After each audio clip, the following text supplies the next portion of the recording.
It's 10 a.m. and you were just savagely pulled back into consciousness by that friend sharing another video on that stupid chat group you're a member of. But that's a good thing, because today is a good day. It is a rare and shiny thing. Today is a day off.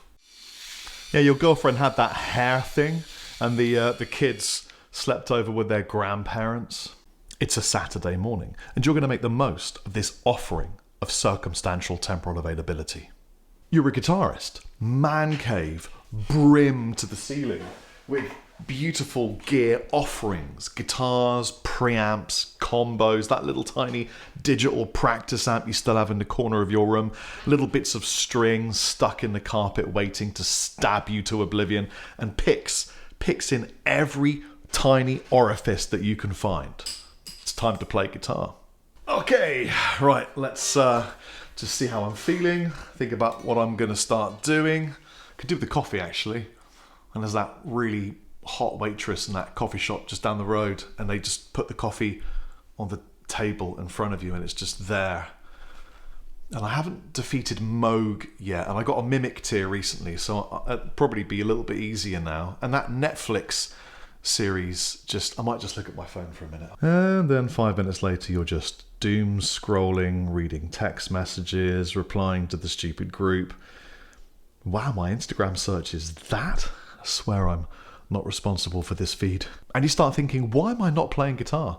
Why can I barely be bothered to play? What even are my reasons to play anymore? And why do I want to play?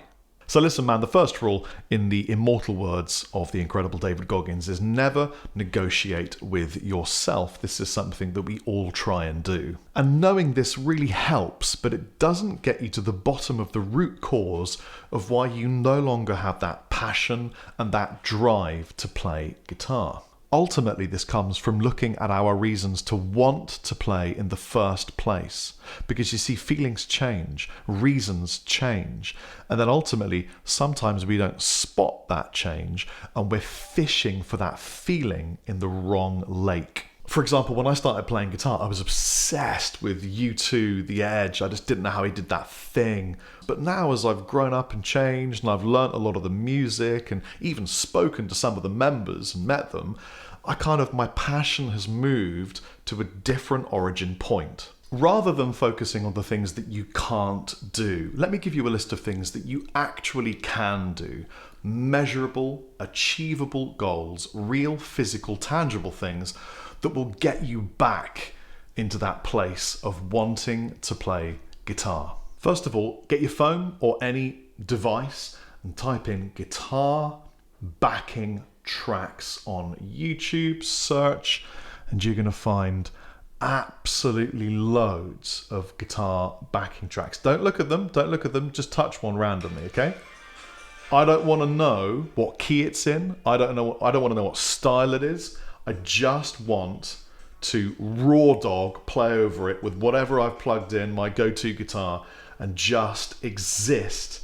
Apparently this is blissful deep ballad guitar in A minor, but I didn't need to know that. We're just going to see if we can jump in and just straight away, can I just play over that? Do you know what I mean? Throw yourself in like it is sticky floor, little venue, jam night, you got a guitar, you're jumping in to try and play with a band, you don't know the song, you don't know the key, you don't need to know any of those things. That's the first thing to try and do. Instantaneously achievable. Jamming over a backing track is really awesome because it's exercising not only the playing part of you, but the listening part of you. And those two things, when married, create a musician. Everybody knows how it feels to be in a rut. You get out of a rut by stop doing the same thing and apply it to some music. Remember that you are a pillar of a long lost, almost soon to be forgotten lineage of musicians. We bend steel so that others may process emotions. We rock so others may roll. You could also create an atmosphere, one that allows you to feel the spirit of rock in your life. And I'm not kidding. You know, do you need a little bit of incense in the room? You know, do you want to light a bit of nag champa, get a bit of a cool vibe in the room? Maybe have a little shot of whiskey? Maybe grab that second-hand dog that you picked up a while back and never did anything with and put some fresh strings on it. Maybe, you know, get some ratio tuners or something different and just play around with it and create a different feeling instrument, something that's different for you. Work out what you need to create the atmosphere that gets you excited about playing guitar. For me, it's generally a big breakfast, English style, coffee, Jimi Hendrix music, and peace, quiet, my own space, my own time. Gear. Go and buy lots of beautiful, exciting, creamy new gear. Stuff that gets you, you know, really excited when you unbox it and get that smell. You know, it doesn't matter what brand it is. It doesn't matter whether it's heavy or small or really powerful and digital or even more powerful and digital. Gear. That'll get you nowhere. Unfortunately, gear won't bring back that it might for a little bit it will do, but it will fade off. Unfortunately, buying that one little plastic Behringer pedal because the guy from Tiger Cub said it really kicks ass is only going to see you a few hours of extended passion. So instead of focusing on physical gear, what about if you go to that one random folder you've got hidden somewhere, you know, the one with all those half-written riffs, and you pick one and commit to finishing it today. Put it in your calendar. Today, I finish that riff because Rob Chapman told me to. Better still, why not commit to turning it into a fully fledged track? Program the drums yourself. If you don't know how to, go and get ChatGPT or some equivalent AI program completely free of charge and type in, I don't know how to program drums. Can you teach me, please? That's what I did. An hour later, I was programming drums and I released 3 singles. I even recorded the bass myself. God help me. Give the track a name, put it in your calendar, and hold yourself accountable for delivering on the deadline. It's measurable. Things that get measured, get done. Actually, you know what? Get yourself a drummer. Of all the kinds of musicians that I've worked with in the past, drummers always seem to push everything along. They push you into that sticky floor pub circuit gig. They push you to get your demo cassette to that little indie label round the corner who Uncle John has a friend working for. Drummers are good. And if you don't know a drummer, just buy a pair of sticks, give them to any random person that you can tolerate. I mean, how hard can it be? Look at the White Stripes. It'll be fine. Anyone can do it, really. It's probably not that hard.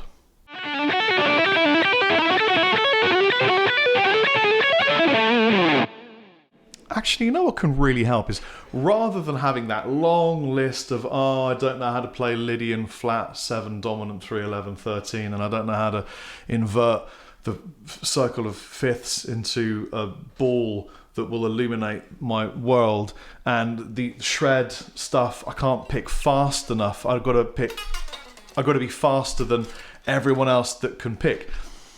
Maybe just get a list of tangible, small, real things that you can learn, like licks, riffs, bits, physical bits. There are hundreds of them on YouTube. From my YouTube channel, there are definitely hundreds of videos teaching you simple little licks, chops, phrases, melodies, riffs, things that are a thing you can learn and you can immediately enjoy the experience of playing it rather than worrying about all of the minutiae of the stuff that you don't know. And then, you know what, I guess the last thing, I'm being serious now. I mean, I was mostly serious throughout this entire video anyway, but you've got to realise that it's the music that gets you hooked. We were all fans of a band or an artist. You know, for me it was Metallica, then Joe Satriani, Steve Vai. It went on and became Soundgarden. It became Alice in Chains. You know, the music hooks you and gets you in. And then eventually it's the people that you work with, the people that you create with, that keep you in that vibe. The band that you first formed when you were a teenager, or the writing partnership, or your mate down the road that plays guitar and you sometimes see him at the pub. It's the people that keep you in it. It's the family. So what I think would be really cool is if you are looking for band members, project members, or just friends, tap into the comment section below and say, hey, I live in this state or this area, my name is this, I'm looking for a bassist, I'm looking for a trumpet player, I'm looking for a drummist, I'm looking, whatever you're looking for, or tell them what you do. Maybe we can create some bands right now in the comment section below. That would be a really positive and cool thing. And by the way, if you're looking for backing tracks to jam over, your boy Chappers has got your back on my Spotify channel. The link is in the more section just below this video. I've got an EP called Monkey Lord, and it is nothing but ambient, instrumental backing tracks in random modes, random keys, and you'll love jamming over it. And some of the old Clockwork stuff, which is now rebranded to Rob Chapman, also is pretty easy to play over. A lot of it's in A, some of it's, you know, I push the bow out and go to D, sometimes D flat. Had to keep it easy for Lee Anderton, who actually recorded his first ever guitar solo ever in a studio on the track the track Part of the Plan from In the Sunshine EP. But please, enjoy my music. You'll find it on Spotify under Rob Chapman. Have an amazing day. Chappers out.